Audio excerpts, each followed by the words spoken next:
All right.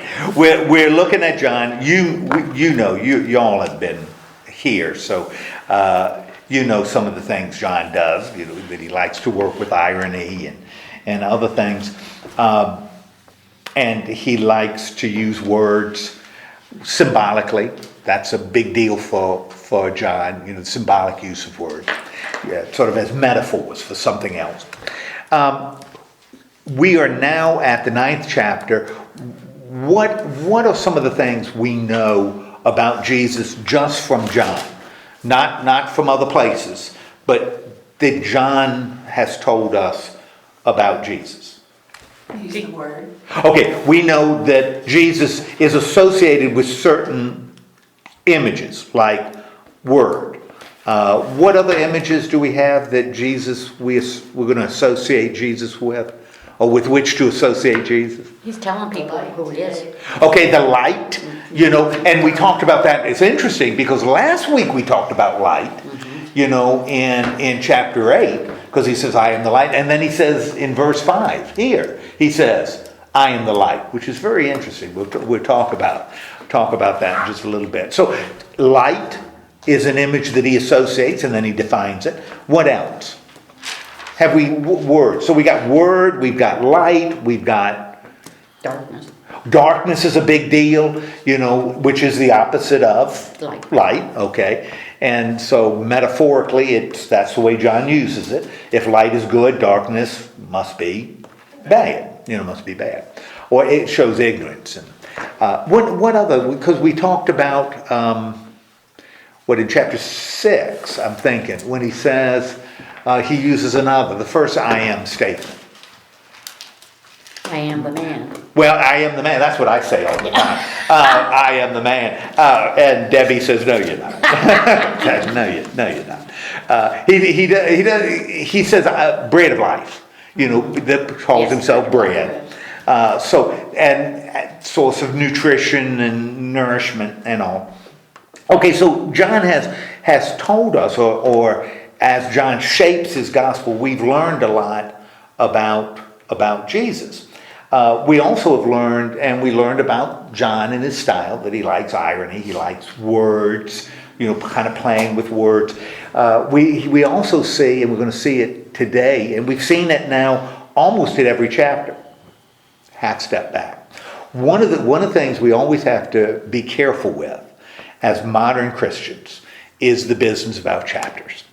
Chapters and verses. Back about 20 years ago, maybe a little longer, guy wrote a whole book on the significance of verses. And if you add the verses here and add it here, and you come up with numbers that have symbolic meaning and all kinds of stuff.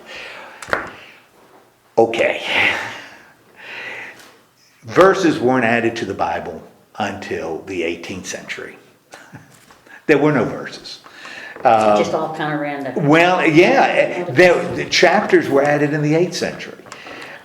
So chapters and verses particularly verses, are really late. In fact, and it's certainly not true, but when they said it was added by a Frenchman, the verses in the Bible, and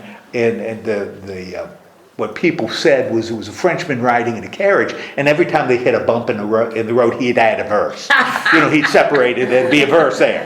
There's no logic to where this goes to. Well, yeah, that's not true. There should be a logic, and there usually is, but not always. And don't get me started on paragraphs, because that's even later, that we start putting things in paragraphs.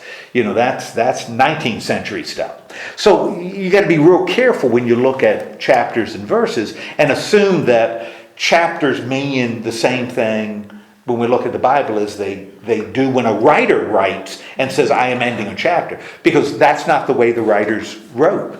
They didn't have chapters. It was just, Shelley, like you said, just words. Yeah, just words. On and on. On and on and on. And they didn't break it up.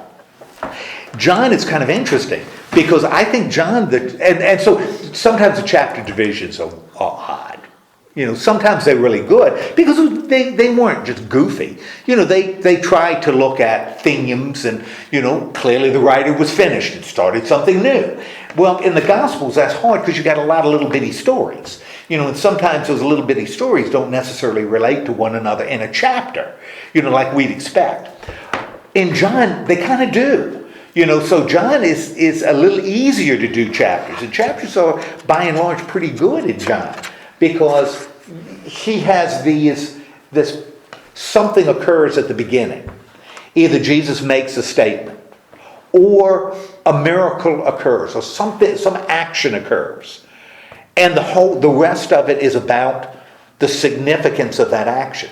And it's amazing how well the chapters in John end up working out. And that's why when you look at how I've divided this, it tends to be chapters. When we were looking at Mark, it wasn't. Sometimes we bleed into, we do half of one and a quarter of another, because those divisions may not have been as thematic. But in John, they really are. So John's a pretty good, certainly better than the other Gospels in dividing chapters. And within those chapters, within those writings, and understand John wasn't aware of that, something someone saw later, there tends to be either a statement or an action and then an explanation, either in terms of action or usually in terms of Jesus talking and explaining what's occurred. And as we've seen in John, when Jesus explains it, it's always really clear, right, Peg? Oh yeah. I mean, you'll follow it. We can follow it right away. Yeah, all over the place. Sometimes it's challenging in John because it kind of goes everywhere. But that's what he's doing. That seems to be a pattern that we see over and over again. And so we don't have a lot of miracles in John because every miracle has a meaning that John needs to explain because it has a significant meaning. It becomes a sign. And remember, John puts a big stock in signs. You have a couple of times when Jesus heals a lot of people, but not many in the Gospel of John. You got a lot of them in the others. There are a lot of places where Jesus is healing everybody. And that's all he says. Healed the crowd. The people sick in the crowd. Cast out many demons. You don't see that in John. When Jesus does it, usually it's pulled out and it has a significance in and of itself. And that's a style. That's John's style. That's his writing style. And he's using it to present who Jesus is. Also, as Van, you usually remind me right at the beginning, Jesus knows what about himself right from the beginning. He knows that he is the Son of God. He knows he's the Son of God. Right at the beginning, he knows he's the Son of God. And do other people know it? Yeah, boy. Yes. Other people do it. In fact, that's what believing means in John, is believing that Jesus is, Son of God. So it is not a mystery in the Gospel of John. It is something that's apparent right from the beginning, which is not the case in the other three. Certainly not in Mark. Matthew and Luke a little bit, but not anywhere in the neighborhood of John. Okay, we're going to look at the 9th chapter today, and I got to tell you, the 9th chapter of John is one of probably my favorite chapter in John, and I like it so much because the structure in it is so cool. What happens, and it just shows that these ancient guys, they were good writers. I mean, they really were. They knew how to shape a story. Wow. What we see here, not only in terms of meaning, but in terms of structure, is just absolutely great in the 9th chapter. And the 9th chapter, I mentioned the thing, belongs together. It's a cohesive whole. And I think that's also really, really neat. So we got the 9th chapter. What happens right at the beginning of the 9th chapter? He healed the blind man. Okay, just like any good writer, he introduces characters, right? And we got introduced right at the beginning. We got a guy who is blind, right? Not just a guy who is blind. We got a guy who blind from birth. So he is permanently blind. Now, one of the things, and I'm going to mention it again as we go through it, we don't want to. We want to be real careful not to make. We trust what John tells us. We don't want to add more stuff into it. If he's born blind, that means he has never seen ever. Well, later he's going to see, I don't even know the emotional trauma of seeing nothing ever and all of a sudden seeing everything. And yet we've got nothing like that in here. So we want to be real careful. If this were a historical event, I'm thinking, this guy would need help. Having never seen it all and then seeing everything clearly. It's not like, oh wow, this looks good. Emotionally, mentally, that's not the way people react. So we want to accept the story for what it is. We don't want to use psychology to understand it or assume that somehow Jesus changed his mind so he could accept. No, we listen to the story because the story is good enough. We don't have to add stuff to it. Well, what I liked about it, to be honest, the first section is a lot of times you wonder why somebody gets born blind, okay? And Jesus makes the statement is so that the work of God might be displayed in his life. And I wonder, I imagine that's sort of true today. Well, that's in here. That's what my next question was. The disciples asked him an interesting question. And they asked, no, you're good. That shows that we're on the same, we're flowing in the same direction, and that always makes me feel good. The disciples ask a question, right? And the question is, Who sinned? yeah, why is this guy blind? And then who sinned? Did he sin, or did his parents sin? Now, what are they're working from an assumption. What is the assumption they're working from? That somebody had to have done something bad. That's right. For this guy to be born blind, somebody must assume responsibility. Somebody is to blame, right? Somebody is to blame, right? And since he's born blind, you'd probably assume it was his parents, although, what Paul wrote in Romans 9 kind of changes that a little bit when he talks about Esau and Jacob. But that's the question. Who is responsible for this guy being blind? And what does Jesus say? Nobody. Now you say, it's nobody. Why is he blind?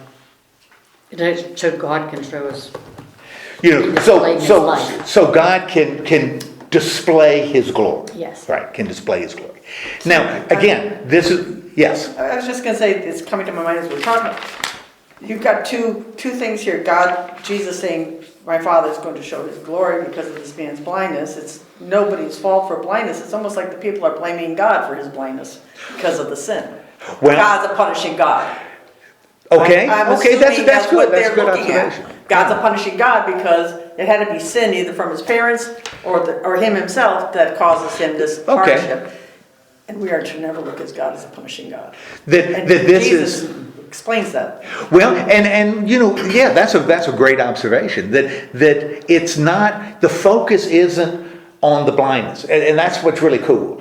Jesus shifts from, because that's what they focus on. Who's to blame for the blindness? And Jesus says it's not about the blindness. It's about the glory that's going to be shown later. It's the glory that's going to be shown later. Now, one of the things, really caution you, and if you want to do that's fine. But I don't think we can generalize this to illness. So I don't think if you look at somebody who's got a heart problem or diabetes, we were talking about that earlier, and we say, why does he have diabetes? Well, it's to show God's glory. No, that's not what we don't want to do that. We don't want to generalize this. This is significant in this story because Jesus is about to do something that's going to show the glory of God.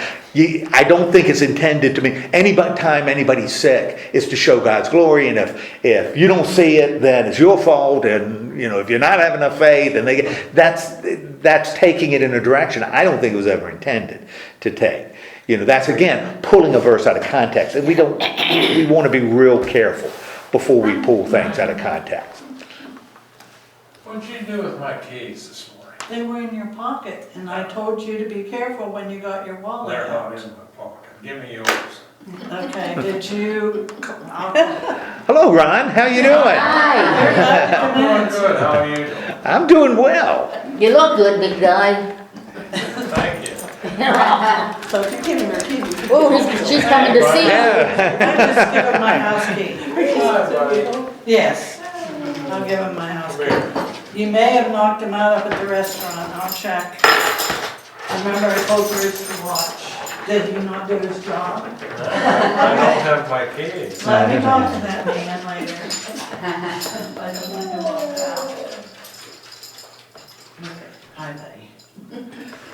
I gotta help my buddy here. Yes, Now, absolutely. hang on tight to that one. That's the house key. I'm in your Okay. pocket. What is this? My keys. Give me mine. We have been spending a lot of time alone since March. This was intended to show the glory of God. Or the wisdom of Barb.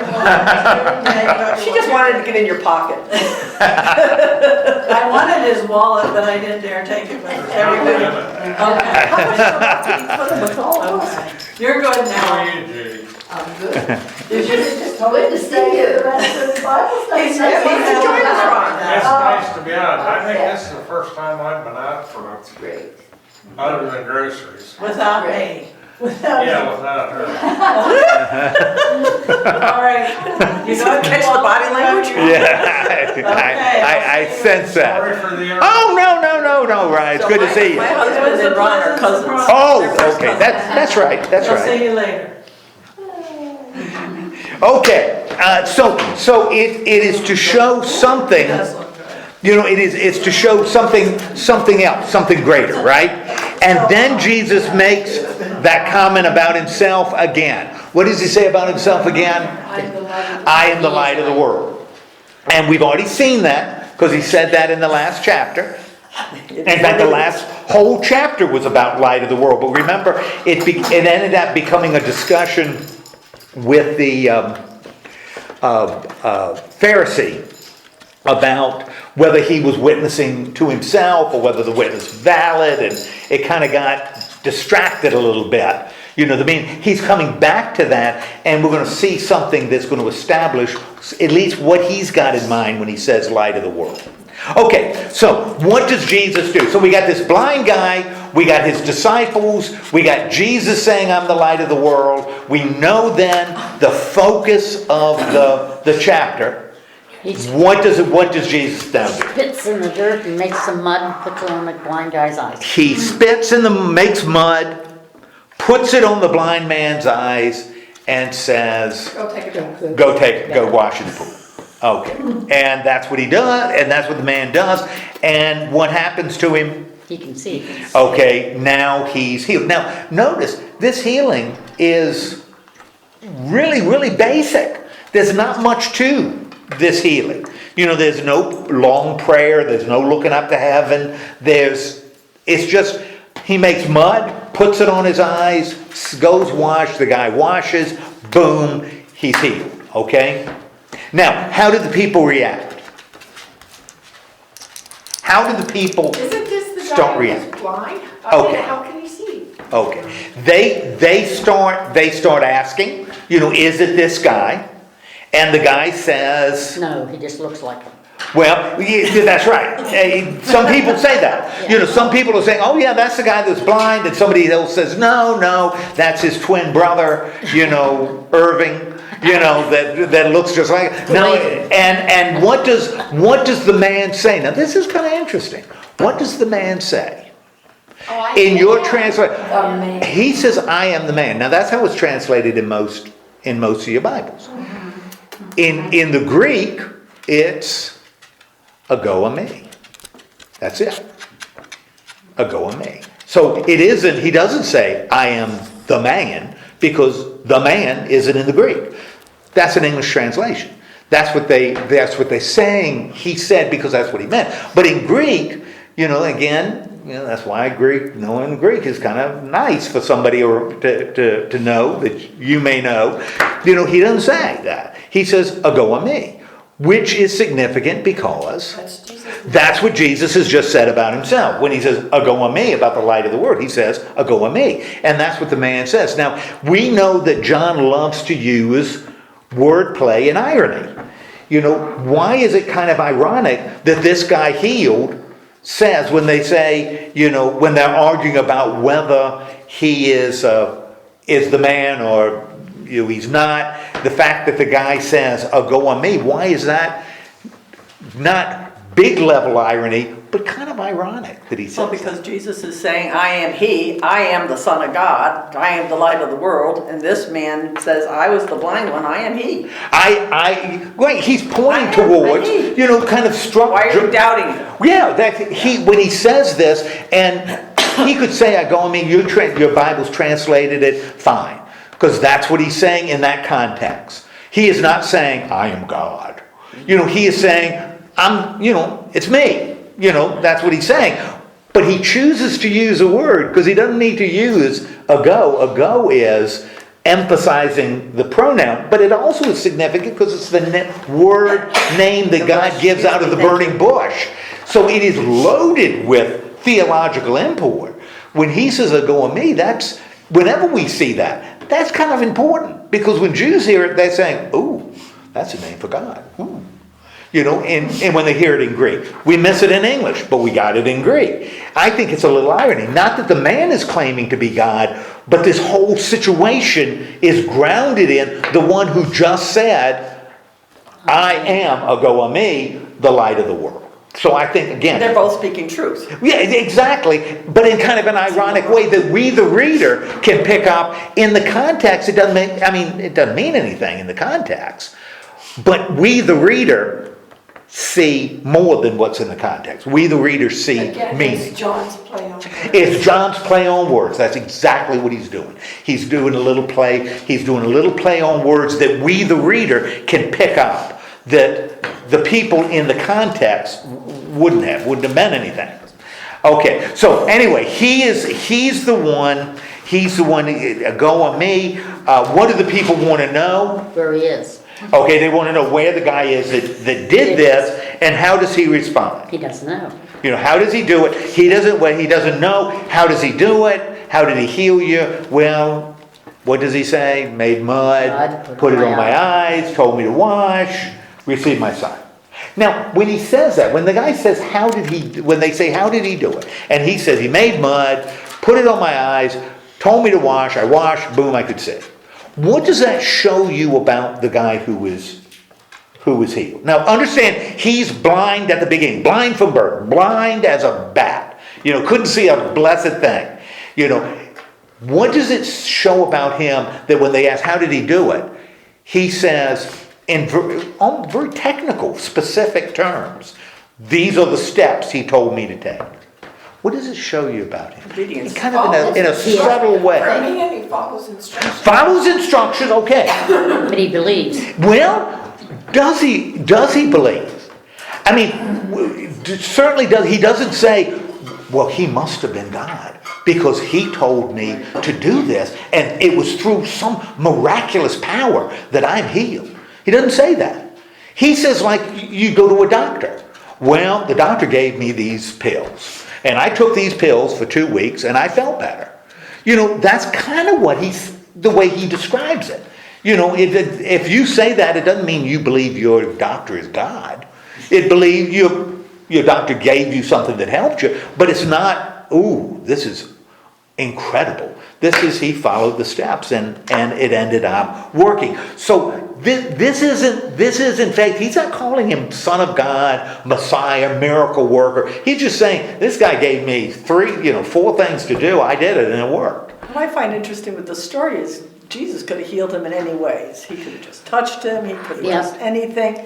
But he put mud on his eyes. The gentleman's been blind since birth. Yes. Right. Spittle But mud. so if you're there with mud on your eyes, what are you going to do? You're going to go wash it off. You're not going to leave it on your eyes because that's not good. So I just find it how God actually works according to us, our needs. It becomes really, when you look at the story, it gives that guy the opportunity to say, if he said, this man touched my eyes and all of a sudden I could see. Now, right at the beginning, that's kind of faith sort of stuff going on. This is miracle stuff. We don't see anything really miraculous in even how the blind man sees what happened. He never says, this is a miracle. He will later. but he doesn't say it now. And the reason I keep on is because we'll see it as we go through the story. Something structurally really interesting happens in this story, and I don't think it's an accident. I think, John, this is really intentional. So we have a guy who is blind, receives his sight, right? Jesus is light of the world. And he doesn't know, he says, where is he? And he doesn't No. know. Okay? Which is, again, kind of interesting in context. Because there's been a lot of talk about what? Where Jesus was born. I mean, we spent almost a whole chapter dealing with, well, he wasn't born in the right place. Messiah comes here and he's from here and nobody good comes here. And this guy doesn't know where he is. Okay? You just file it away. So this is a person who has received something but really doesn't understand it, the significance of it. Now we, the reader, know that something really miraculous has happened, but the person in the story doesn't seem to be changed spiritually by what occurs. Okay, who shows up in verse 13? Pharisees. Okay, Pharisees. Now understand, this guy who was born blind has a good excuse for not seeing, right? I mean, because he's blind from birth. The Pharisees show up, okay? And what do we know about Pharisees? They don't like Jesus. They don't like Jesus. But we also know they are, Blind. well, and not yet. Hold that thought. Because you're on the right, but I think you're jumping ahead in terms of John's structure. Oh, okay, sorry. These Pharisees are incredibly religious, right? And so they should know, right? They would be in the best positions to know, okay? So, but they're enemies of Jesus, and they're enemies of Jesus for what reason? Why are they enemies of Jesus? Because he's knocking out their Power base. Well, historically, yes, but in John, do they ever say, oh, we've got this power base that we got to defend? Why are they opposed? He doesn't follow. He doesn't follow the law, and that's the basis of their spirituality. And if you were talking to a legalistic Jew in the first century, how do you obey God? Well, you follow the law. How do you become righteous? How do you become righteous? You follow the law better. That's how you do it. That seems strange. Why does it seem strange? The law was from God's mouth to Moses' ear. So you want to be spiritual, you do what God tells you to do. I mean, duh. You don't strike out on your own. Okay? So these are the guys that they should know. In fact, if you asked them, do you understand this stuff? They'd say, absolutely. Absolutely. It's push button. You do what God tells you to do and you'll be fine. Right? Okay. Now, there's a wrinkle in this story that John throws in. Hasn't mentioned it before. When does this miracle take place? Sabbath. It takes place on the Sabbath. And all of a sudden we got this little wrinkle in here. Because since he did it on the Sabbath, now it's like John's explaining, why would the Pharisees even care? I mean, why would they care? It's not against the law to heal a man, but it is if it's on the Sabbath. So now we got this wrinkle that would cause these very righteous, religious, and guys, you got to understand, they were. And the people around them didn't look at scribes and Pharisees and say, oh, they're a bunch of hypocrites. People in the first century Jew didn't look at a Pharisee and say, oh, he's a hypocrite. Mm-hmm. They'd look at him and say, Wish I could be like him. I wish I could be like him. Or maybe like Tevye and Fiddle on the Roof. If I weren't working so hard, I could live the life. The dream would be to live the Pharisee life, to study God all the time, that's all you had to do. Man, they were admired by the people because they were viewed as very righteous. They weren't identified as hypocrites. That's why when Jesus calls them hypocrites, that's kind of a radical thing to do. And that really ticks them off because that's not what people did. Okay, so the Pharisees are there. Miracle happens on the Sabbath. What do the Pharisees, and this is really interesting, I think. What do the Pharisees do and what does the man tell them? They go to his parents. Well, even before the parents. Oh, before, okay. They ask him, right? They ask him how it happened. Okay, and they want to know because it happened On on the Sabbath. Which guy worked? What's that? Which guy worked? Yeah, that's right. That's exactly right. And we've run into that before when in John on the Sabbath. Who is it? Did you work on the Sabbath or did he work? The guy that was healed and was told to carry the mat. And they were ticked off at the guy who was carrying the mat because that was work. The healing was work and so was the mat carrying. Okay, so they want to know more details. And what does the guy say? Put mud in my eyes. Put mud in my eye. And I washed. He wrote me a prescription. I had it filled at, CVS. at CBS or I had it, and I feel better. And now I see. And now I see. And which shows the guy still doesn't see any great spiritual significance in what happened. I think he's happy that he can see, but he doesn't say, "Oh, this is God's gift." No, we've got this is what he did. Okay, and now we, the reader, though, we know that God's involved in it, right? We know, but he doesn't seem to see that significance yet. But remember, he was born blind. What happens to the Pharisees? So they tell him that bare bone story. How do the Pharisees respond? Jesus can't be the Son of God. Okay, can't be the Son of God because he healed on the Sabbath. Jeez Louise, we do that all the time. They can't be Christians because they fill in the blank. Fill in the blank. They, boom. I don't, whatever. It depends on the group is what you put the blank in the blank. But they can't be believers because you can't be a believer and do this. And that's what they say. Some of them are saying that. Are all of them saying it? No. No. Others are saying, Who can do this? a sinner can't do this kind of stuff. So, and John, just in case we didn't get the hint by what John wrote, what does John tell us? They were divided. Okay? Now, why is it important that those Pharisees were divided? Why in this story, why is it important? What does it say about them as a group now that they're divided? Some of them are beginning to believe in it. Okay, you've got some that are, none of them, you can't say, starting. That's a good way to put it. Yeah, because none of them are, you can't say they're believers because they don't say, well, clearly he must be Son of God because he couldn't do that. But, could a sinner do this? Could somebody who is as bad as you say he is, could they pull this off? They do good things. Yeah, and I mean, we see that all the time now. When people are trashing, well, they can't be believers. Well, they're doing some really good work. They're helping a lot of people. No, they're all and that's kind of what we do now. That's what they were doing, but they're divided, right? And if they're divided, what does that mean? What possibility exists? Can't stand. What's that? A house divided against. Okay, can't stand. So the possibility is what?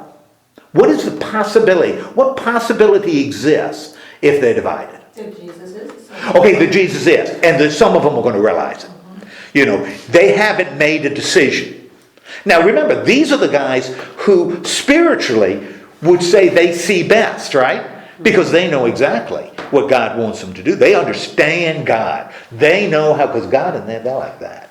And God is like this. And we got a guy who's born blind. They really don't understand why. Other than there's mud, I got mud in my eye. That's all he understands. These guys, that's right. Changes the whole meaning of there's mud. Here's mud in your eye.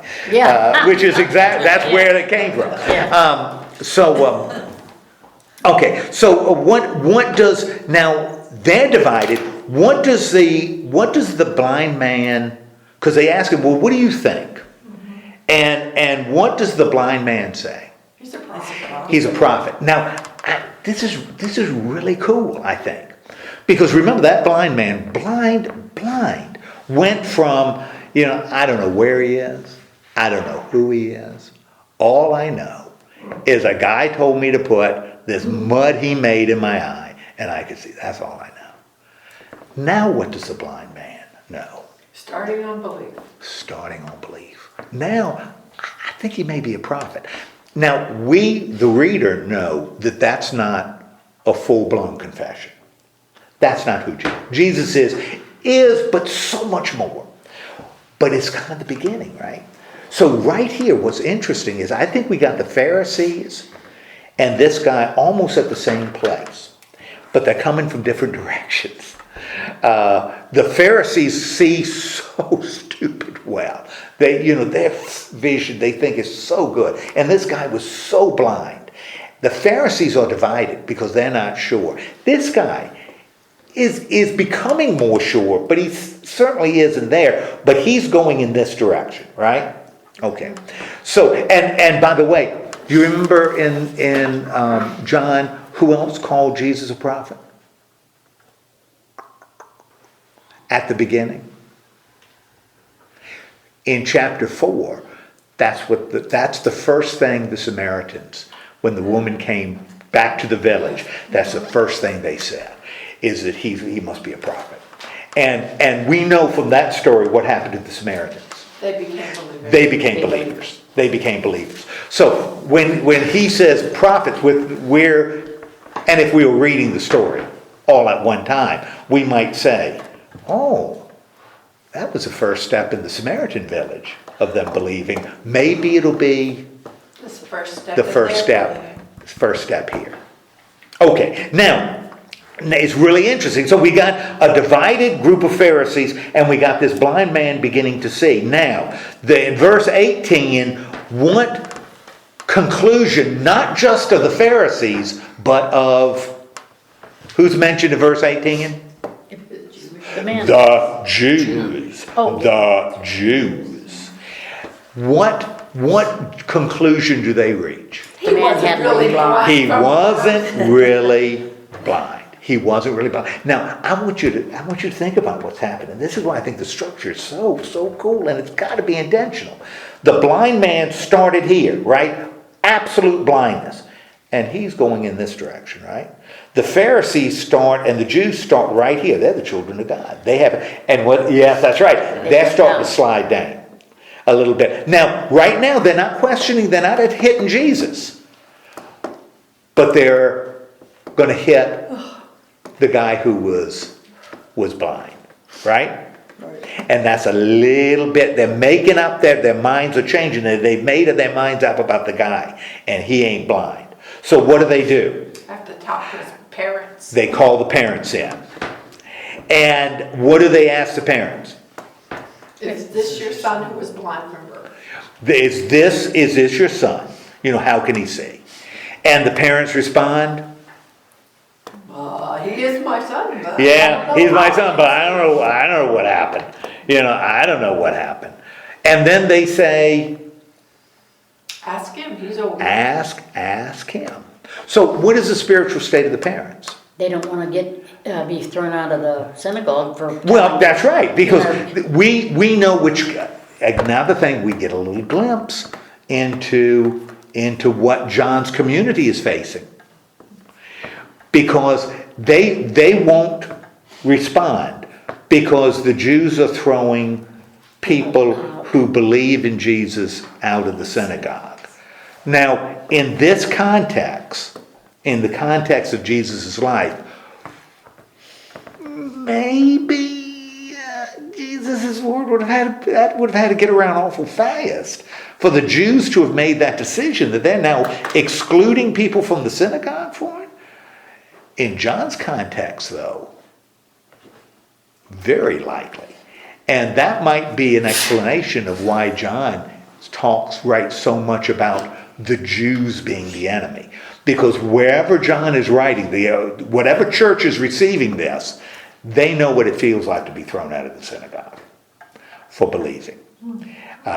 You remember in the book of Acts, this is where you get, they're preaching in synagogues. I mean, that's the first place they go to preach is synagogues.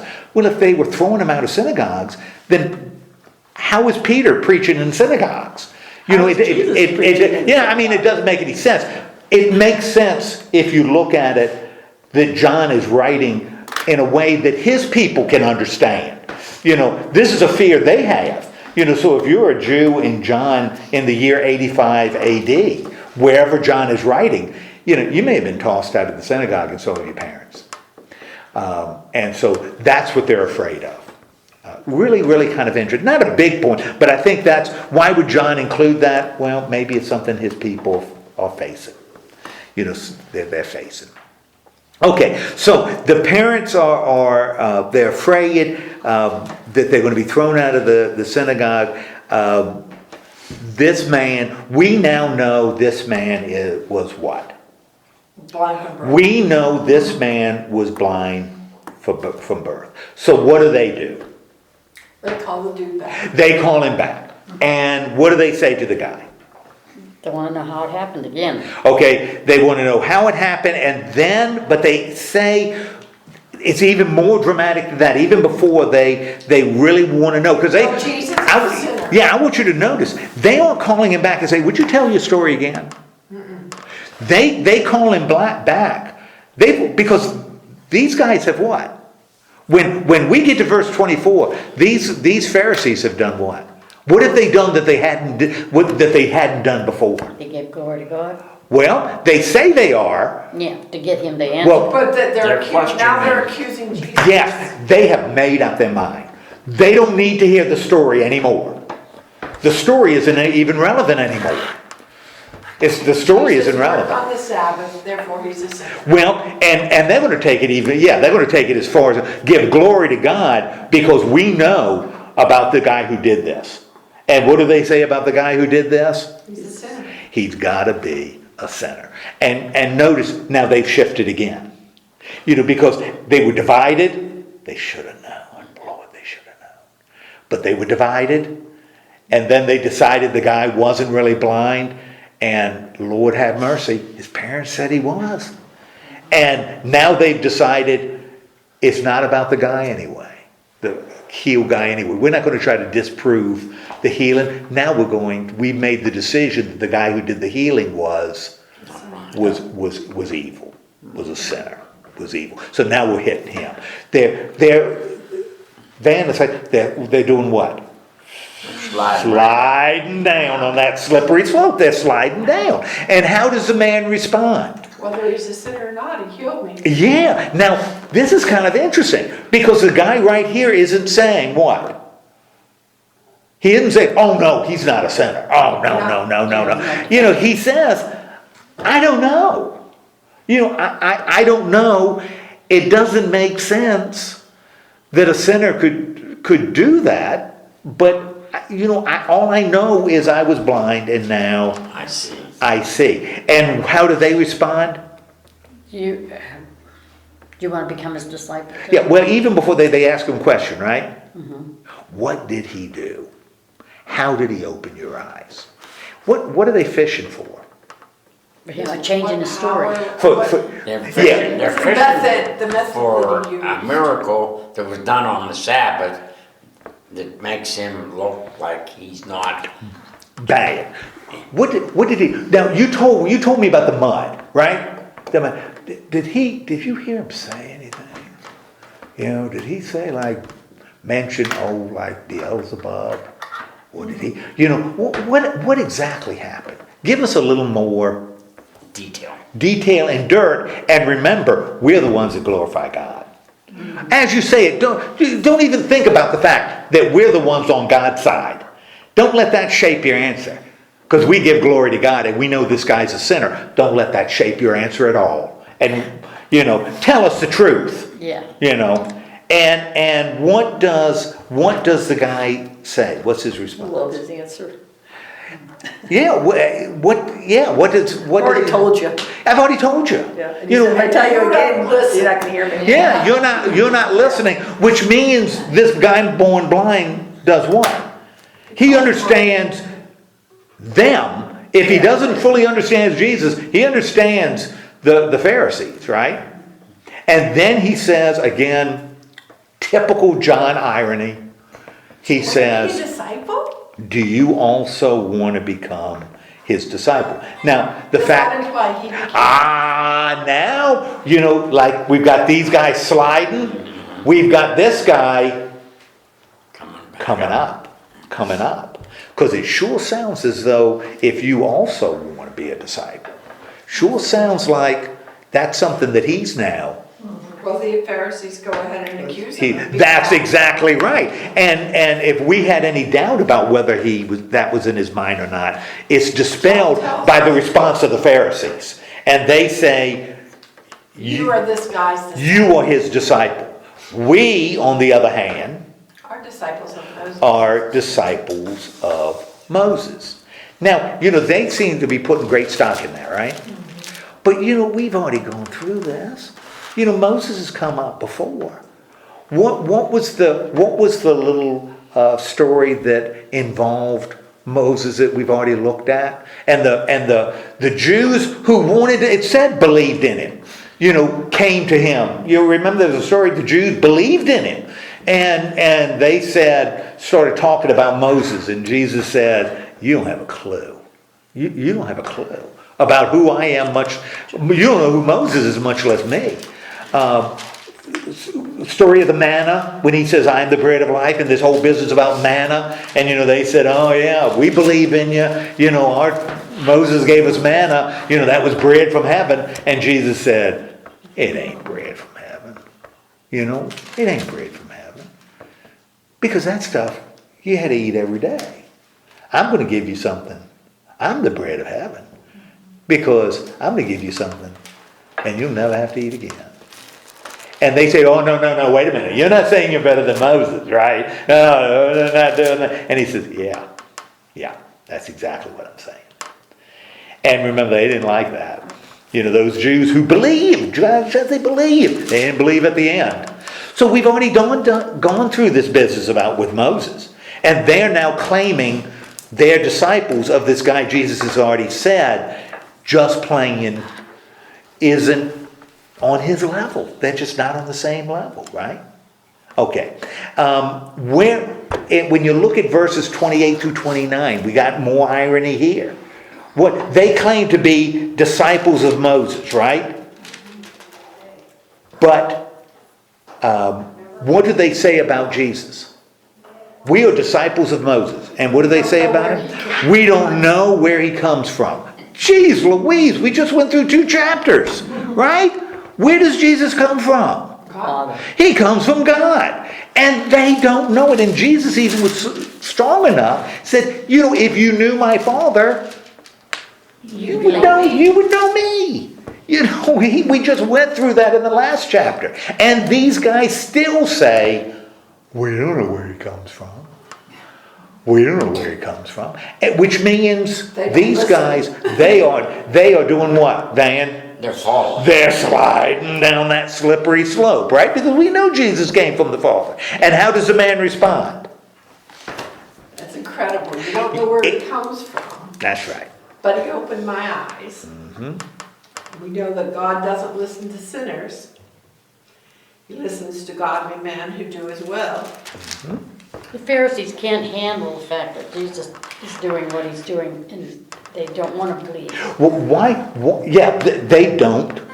They just don't believe. They just refuse to believe. And in fact, if you wanted sort of an illustration of how not to believe or how a lack of belief can happen, this is it. Because it's not like the story starts and they say, well, we don't believe it. At the beginning, remember, they were divided. And they kind of at the beginning accepted that Jesus did it, right? And because they were checking on whether the guy was blind or not. And as it goes on, they become more and more Back together. That's right, back together. That's right, we have no division here. There's no division here. They are of one mind. And the one mind is saying what? Jesus is a sinner. Jesus is a sinner. Jesus is a sinner. And the guy then stands up for Jesus because he does what they can't do. He identifies what? That he healed his eyes. That he Yeah. Well, that he healed him. From God. That he came from God. He ends up, they say, we don't know where he's from. And the guy says, If he's you know, not from God, he's done this remarkable thing. Man, this guy has got to be from God. He's got to be from God. So what's happened to this guy who started the story? Couldn't have been more blind. Could not have been more blind.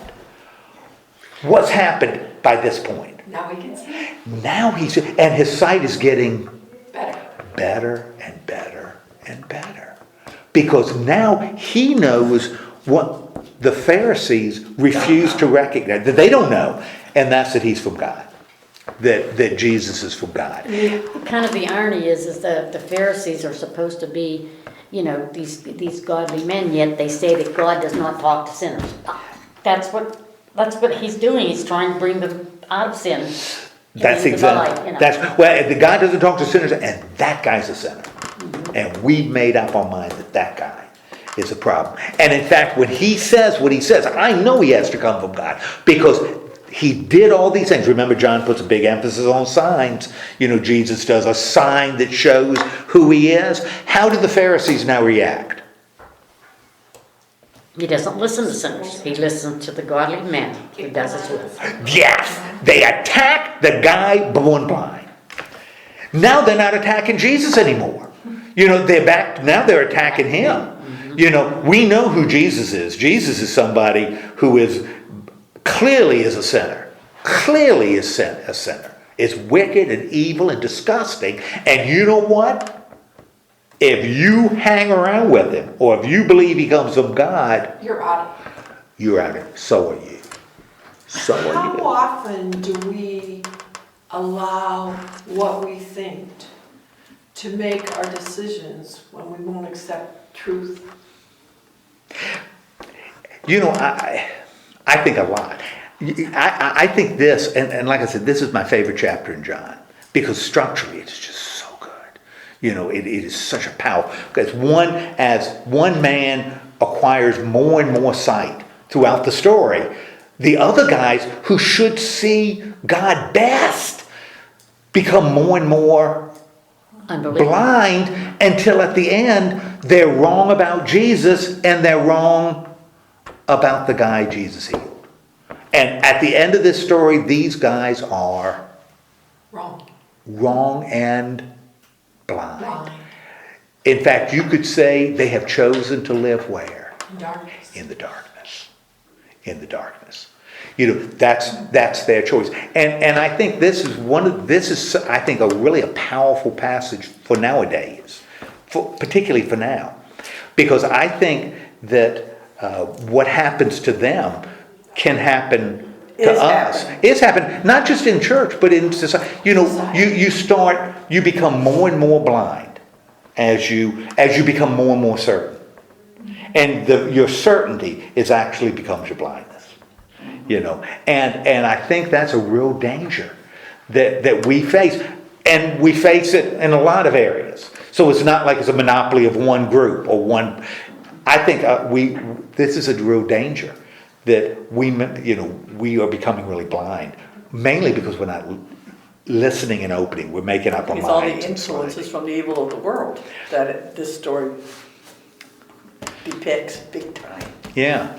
And we can apply it to all of it. Oh yeah, and these guys are making decisions based on nothing. Right. That's the crazy thing, is they've decided Jesus is a sinner based on nothing. They've made the decision that this guy really wasn't born blind based on nothing. They've made a decision at the end that he's a sinner based on nothing. Lord have mercy. Think about how often we make decisions now based on nothing, or facts that aren't true, that aren't facts. They're not facts. They're lies. And we make decisions based on it. And we assume that they're true and continue to make decisions and end up doing what? Being wrong and blind. Sliding down that slippery slope. Well, Boom! The Pharisees Sliding. were afraid that if Jesus was who he says he was, then they've been wrong. Well, Well, they would have to. Well, that's right. They don't want. Remember, and we saw that when Jesus talked to Nicodemus. People prefer darkness, and I think Christians, and I'll make it even easier. Me, there are a lot of times I prefer darkness to light. I really do, because I can do, You don't have to and change. but I don't have to change. I can think. I'm too old to do much. I'm not doing much. In terms of bad. I have hard enough time getting up in the morning. You know, I'm not running around acting crazy. You know, that's not my problem. Yeah, you're not out sowing your oats again. Yeah. And it was more like planting a little tiny garden. You know, when I was younger, I wasn't sowing oats. I was planting a window box. You know, so that was my youth. But you know, I couldn't do it if I wanted to. I don't have the energy anymore to sow wild oats. But it's up here that, you know, some of the things I want to believe, man, a whole lot easier to believe them in the dark, because then nobody challenges them, and I can believe it. And the problem is when those beliefs start shaping what I do, and they do it. And I think that's the real danger of being in the light. It shapes how you live. It shapes how you treat people. It shapes how you view the world around you. That's where it gets really, really dangerous. But the darkness hates you for it. What's that? The darkness hates you for it, as we stand in our Christian walk. The doctor, say that again. The darkness hates you for it. The people that are non-believers are in the darkness. Sure. And they hate you for the light. And so we're talking about standing for what we believe in. Right. But that's the strength of the Lord that has you do that. And I think in today's world, we need more and more. That's why Bible study is so important. And fellowship is so important. And prayer is so powerful. I agree. You're talking about the world and I agree. this Yeah, I didn't. I wasn't. Okay, what go I ahead. heard wasn't what. Yeah, I that's why I had to. Okay. And I think you're. Oh, I think. Man, I think you're right. And I think though one of the things that, and Paul talks about this. This is, you look at the 7th chapter of Romans. Read the end of the 7th chapter of Romans. Whoa. You know, that's Paul talking, and all of it's written in present tense. That's Paul talking not about what I've read all these comments. Oh, he's describing his life before Jesus. No, he isn't. He's describing his Christian life. This is the life he lives now. Man, I want to do what's right, but I do what's wrong. Which shows that I haven't escaped. Now, sin is defined differently in John than Paul does. And John, I think, would say the kind of sin Paul is writing about is darkness. I think that we got to be real careful when I've got to be. I don't want to, because I don't want to project it on y'all. I got to be real careful when I assume I'm totally in the light. Oh yes. None of us walk totally in the light. When I feel I'm in the light, you know, the darkness may be darker than I can even imagine. That's right. And that's why studies are so important. I think having friends, being in groups that will challenge what we believe. One of the things we don't do anymore is we don't challenge beliefs. We accept them. I mean, geez Louise, we just accept them. He said it, it's got to be true. Well, here's 5 reasons it's not true. Well, I'm not going to accept that. All of those are fake. You know, I'm going to believe this. Lord have mercy. You know, and it doesn't matter what group it is. But, you know, he said it, it's got to be right. Or somehow I've got to believe, I've got to convince myself it's right. Want to live in the dark? Do that. Yeah. Do that and you're going to be in the dark. You know. How hard do you think it is to have your total belief structure challenged? You know, the Pharisees were having a total, and yet Paul had his total belief challenged. Right. And changed. Right. The Holy Spirit. Rather than, you know, say, what you're thinking is wrong. Right. Paul accepted that what he thought was wrong. Right. And changed instantly. He saw the light. But when you think about the Pharisees, we're always so down on them, but we ourselves are very protective of our beliefs. Absolutely. And it takes God to change that, not some guy standing there in front of you saying, oh, I was blind, but now I see. What do you think? Because that's really good. In fact, it kind of leads into what happens at the end here. What do you think John would say if John was sitting here and you posed that question? What do you think John would say? How would John suggest you do that? Because I got it in my mind. How I think John would say. I think you have to accept that Jesus is God's son. And once you accept that, then the things that don't fall in line with that, you're able to slough off. But first you have to accept that. And how often do you have to accept or believe or trust, depends on what word you choose. When do you have to do that? Every time. Every single minute. Every single minute. And I think that's exactly what John would say. That it comes down to and that's his theology. It comes down to every single moment. The judgment of the world has occurred. Every single minute. Every single minute. You have been judged every single minute. Based on your decision. Every minute we are confronted by Jesus Christ. Every single minute. And you know what? Sometimes we say, I trust you. And other times we say, I can do it myself. I'll do it myself. I'll do it myself. Or I have a better way. Oh yeah, we don't say that. No. We say, I'm going to trust you. But here it's, what I'm trusting is me. You know, I trust Jesus, but you know, Jesus, we all know Jesus had a beard. And we all know Jesus had long hair. What we don't know, but I happen to know, is Jesus was balding. And you know, when I say that, I'm going to trust Jesus, the Jesus I trust is balding.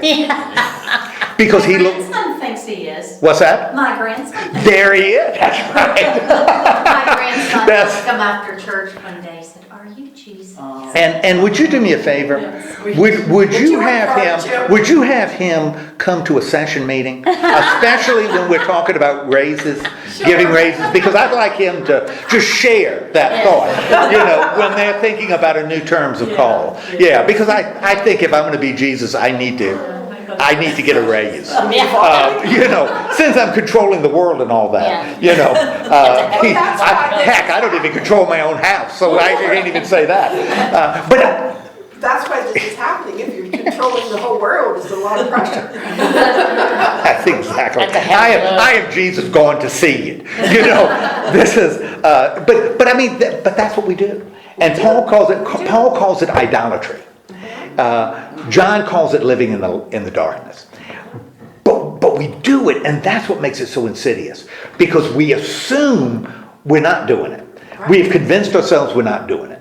You know, it's like the greatest temptation sin throws at us isn't the stuff that's obvious.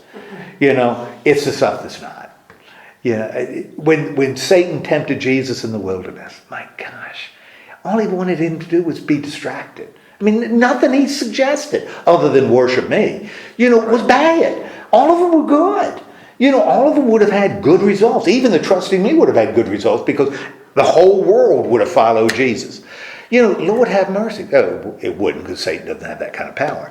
But, you know, they were just these little distractions. You know, and we're not as good as Jesus. So most of those distractions catch us. And it's the ones that cause Christians like me to say, I'm taking the Christian position on. And now I'm vulnerable. Because the word judges us. It judges us more than it confirms us. Let's see what happens to the guy here. Because the Pharisees are gone. Because they've made their mind up. What happens after verse 35? In those last 7 verses. Because all of a sudden the guy comes back, and who re-enters the story? Jesus re-enters the story, right? Yeah. After they had driven him out, and what does Jesus say to him? Do you believe in the Son of Man? Do you believe in the Son of Man? And what does the man say? Tell me so that I may believe in him. Okay, and Jesus says what? You have now seen him. In fact, he is the one speaking with you. And what does the man say? Lord, I believe. Lord, I believe, and he worshipped him. Now it's complete. What can this former blind man do? What can he now do?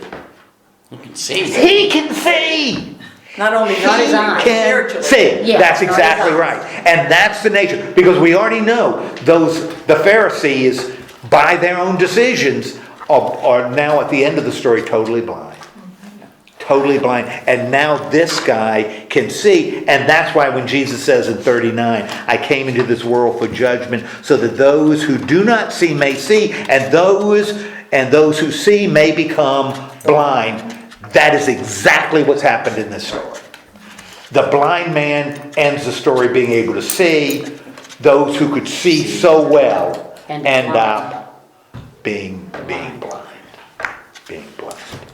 And then the Pharisees say, surely you're not saying that we're blind. And in Greek, that's a question that has only one answer. You could structure a question in Greek so it's either yes, it's not either yes, or it is yes, or the answer is no, by the way it's structured. And surely you're saying surely we are not blind, are we? And the right answer is no, of course you're not blind. But that's the way they phrase it. The only right answer is no, you're not blind. Of course you're not blind. How does Jesus say? If you were blind, you would not be guilty of sin. And that's kind of what we've been talking about. If we recognize our blindness, then we have the possibility of Recognizing it. of believing, of seeing. Can you read it? Because we can receive the miracle. If we already believe, we can see.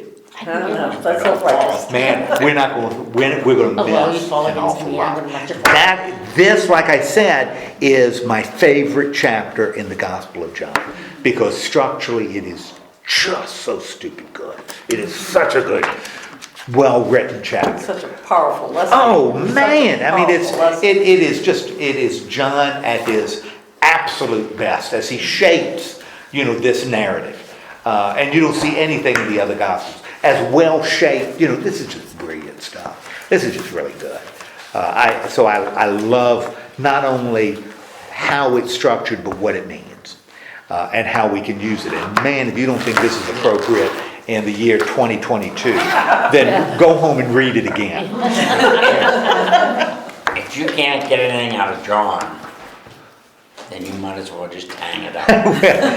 Well, to be fair, some of John, Lord have mercy, it's everywhere. That last chapter about where he spends all that time talking about witnesses. How many witnesses do you need? That wore me out. But I think you're right. John has some really profound lessons, but they're lessons about Jesus, the Son of God.